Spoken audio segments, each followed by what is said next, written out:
Eu le lava lau fionga le pa le mia o le meo le foi sa e sa meo le liki o me tua. Le leak out your information le tatau ale o fa sala lau me isi no spepa ale fa to ai mo mudia e te le o manino ia.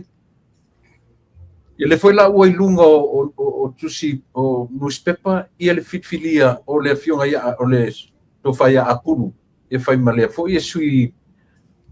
a espeso o ta ila le mata o pule la o fionga ile li pale o te tun foi lo na malai na te loana o fa fonfonga asia e matu ia nei fainga a o tusi tala matu tua o le tatu atu e le taula na na salua i lalo le fala i le mātou fo i ngā ruenga wha lauloa. Langa i le longo le lei le mātou wha longo atu, le mātou wawai atu. O tangata, o whoringa mai ele o puipuia,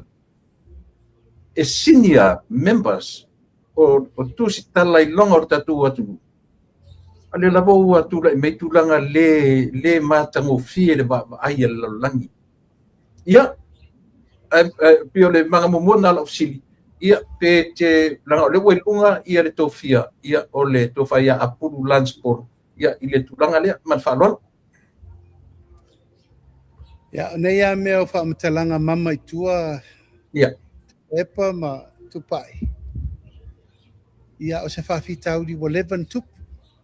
mali ono la tau nei fa lata le malo e am fa lata me te tau na fai me le tau na fai ia o le liki lai tua fa mtalanga ia tu lo lava e ono tutupu mai ai fa fitau li langa le sa o tala ia wo tua e se se mali moni